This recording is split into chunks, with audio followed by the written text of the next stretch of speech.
जी नाज़रीन, अस्सलाम वालेकुम वरहमतुल्लाहि वबरकातुहू। मुझसे बार बार पूछा गया कि शेख साहब, ब्रीडिंग सीजन से पहले अपने बर्ड्स की हम तैयारी कैसे करें। एक बात मैं लाजमी ऐड करना चाह रहा हूँ कि सख्त गर्मियों के अंदर हम बसाओकात ओवरडोज दे जाते हैं इलेक्ट्रोलाइट्स के, जिससे बर्ड्स आपके परफॉर्मेंस में ब्रीडिंग सीजन में इनफर्टाइल केस जो है ना वो शिकार होते हैं। तो आपने कौन कौन सी दवाई डालनी है, कैसे डालनी है। मेन चीज़ आती है हम सॉफ्ट फूड के ऊपर। जब आपका सॉफ्ट फूड गीला तैयार होता है ना, तो वो आपका बैक्टीरिया भी छोड़ेगा, फंगस भी उसमें रहेगा और आपके बर्ड जल्दी बीमार होंगे। आज का जो तरीकाकार है, हम पूरे हॉबी के अंदर सबसे बड़े पहलवान को लेकर आए हैं, जिसको खाने पीने का शौक है और जिसको समझ भी है कि कॉम्बिनेशंस कैसी होनी चाहिए। तो आज जो सॉफ्ट फूड हमें देना चाहिए ब्रीडिंग सीजन की तैयारी में, तो वो सारे का सारा आगाज डॉन पाशा साहब करेंगे। अच्छा जी, अब आए मैं आपको बताऊं ये वेजिटेबल्स हम क्या डालने लगे हैं। आ जाएं। पहले जी गाजर, ठीक है जी। काफ़ी लोग इसको डायरेक्ट काट देते हैं, लेकिन मेरी आदत है कि मैं डायरेक्ट नहीं काटता, मैं इसको पील करता हूँ। पहले पील करने के बाद कुछ इसकी शक्ल इस तरह आएगी। अब हमने चुकंदर, इसको भी पील करना है, इसको शलजम, इसको भी पील करना है, ठीक है। इन दो चीज़ों को पील करना है हमने। आ गया फिर ये घिया, इसको भी पील करना है। और ये आ गई गोभी, इसके ऊपर से जो गंदे गंदे पत्ते हैं ना, वो उतार कर हमने साइड में फेंक देना है। अच्छा जी, आप ये देखें, पील का मतलब आपको समझा रहा हूँ कि ये छिलका उतारना, इसको बोलते हैं पील करना। छिलका इसलिए उतारा जाता है कि इसके ऊपर केमिकल से स्प्रे किया जाता है हर सब्जी के ऊपर। वो परिंदों के लिए नुकसानदेह होते हैं, चाहे जितना मर्जी आप इसको वॉश कर लें।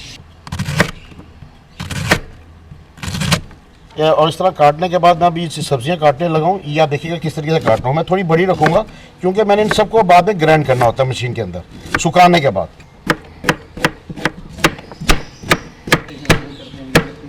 अच्छा जी, अब ये देखेंगे मैंने गोभी काट ली, गाजर काट ली, शलजम काट ली, शिमला मिर्च काट ली और चुकंदर, ये सब इस तरह काट लिया। इसको मैंने ग्राइंडर मशीन में ग्राइंड करना है। और उसके बाद ये घिया डालना है। घिया पहले नहीं डालना, क्योंकि घिया पानी छोड़ता है। तो एंड के अंदर आपने घिया काट के, छोटा छोटा काट के, जब पूरा सॉफ्ट फूड तैयार हो जाएगा सूखा, उसके बाद घिया को स्प्रिंकल करना है, मतलब डाल के अपने बर्ड्स को मिक्स करके दे दें। अच्छा जी, ये देखें जी, ये सॉक सीड्स हैं। हमने पहले से इसको भिगो के रात को रखा हुआ था, अभी इसको ड्राई हो गए, ये बिल्कुल अब ड्राई हो गए। इसको अब हम ग्राइंड करेंगे, इसको भी और ये सब्जियों को भी हमने अब ग्राइंड करना है। और आखिर के अंदर ये देखिए, जो मैंने आपको कहा था ना, कद्दू इस तरह काट के मैंने रखा हुआ है, ये एंड में ऊपर डालना है।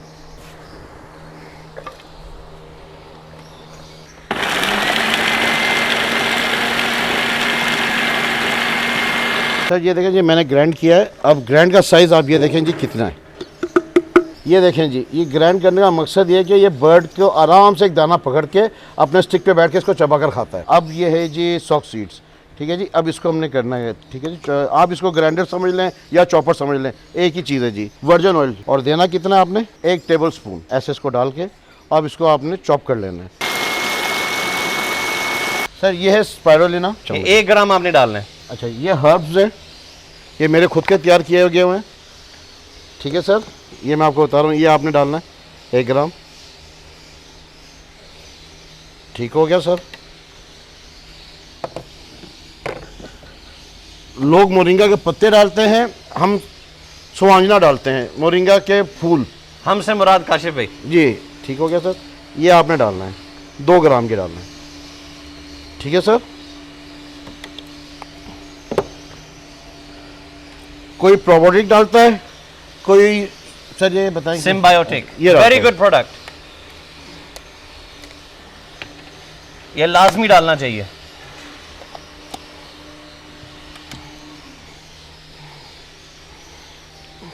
सर ये भी आपने 1 ग्राम। अच्छा, ये जितना भी सॉफ्ट फूड तैयार हो रहा है ना, ये तकरीबन आधा kg से 1 kg के दरमियान। तो रिकमेंडेड डोसेज भी यही है, 1 ग्राम पर 1 kg ऑफ फूड। ये 2 चम्मच ये सब डाल दिया आपने। इसका आपने इनको सबको दोबारा। अच्छा, ब्रीडिंग सीजन में आपने ये डी न्यूट्रिकल लाजमी डालना है, best source of vitamin D with calcium. और मैं प्राइम भी डालता हूँ। अच्छा, मैं यहाँ पे एक बात ऐड करने लगा हूँ, जितनी मर्जी दवाइयाँ, बहुत सारी कंपनीज हैं, मैं किसी कंपनी की प्रमोशन के लिए नहीं, लेकिन मैं ये कहता हूँ एक बात लाजमी है, आप बर्ड्स को जितना नेचुरल डाइट के करीब रखेंगे ना, जिसमें आपके ड्राई नट्स हैं, ड्राई फ्रूट्स हैं, आपके सब्जियां हैं, आपके सीजनेबल वेजिटेबल, फल, जो कुछ भी, क्योंकि हम गलत तरीके से ब्रीड लेते हैं। गलत से मुराद ये एक मादी से 12-12 अंडे के चक्करों में होते हैं, फिर आपको इन चीजों का सहारा लेना पड़ता है।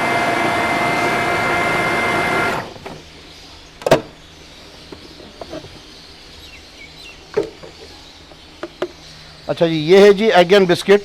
ये भी मेरा खुद का तैयार किया हुआ है, ये बाज़ार का तैयार किया हुआ नहीं है, ये मेरा खुद का प्रोडक्ट है। ये देखें जी, ये तकरीबन ये जाएगा 3 चम्मच। डॉन साहब एक सवाल, जी सर।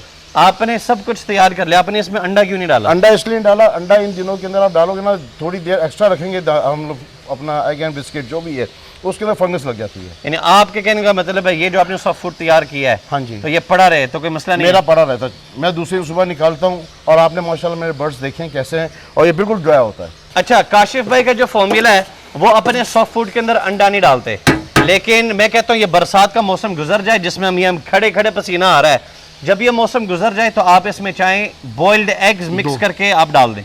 ये देखें जी, ये हमारा बिल्कुल ड्राई फॉर्म में आ गया हुआ है ये, ठीक है। जब ड्राई हो गया, ये देखें मैंने आपको कद्दू का स्टार्ट में बताया था, ये कद्दू है, ठीक है। इसको आपने ऐसे ऊपर डाल देना सारा। ये जी शिमला मिर्च, इसको भी इसी तरीके से आपने ऊपर डालना, क्योंकि ये पानी छोड़ती हैं, ग्राइंड करते वक्त बहुत ज़्यादा पानी छोड़ देती हैं। डालने के बाद इसको अच्छी तरह से मिक्स कर लें, और मिक्स करने के बाद बिस्मिल्लाह पढ़ के अपने बर्ड्स को आप ये दें। अच्छा, जिस तरह के कुछ दोस्त कहते हैं कि जी हमारा बर्ड सॉफ्ट फूड वगैरह नहीं खा रहा, तो उसका सबसे अच्छा हल ये है कि ये आप सारे बर्ड्स आप देख रहे हैं इन केजेस के अंदर, इनका रात को दाना निकाल दिया हुआ है। अब जब इन्हें आप सुबह सॉफ्ट फूड पहले टाइम देंगे तो आपका बर्ड लाजमी सॉफ्ट फूड खाएगा, क्योंकि पूरी रात का भूखा है। इसी तरह आपने 3 से 4 दिन तक ये प्रोसीजर करना है। उसके बाद चाहे आप दाना लगे भी रहने दें, लेकिन आपका बर्ड सॉफ्ट फूड खाना शुरू हो जाएगा। ये 1-2 बर्ड्स के लिए काफ़ी है बस।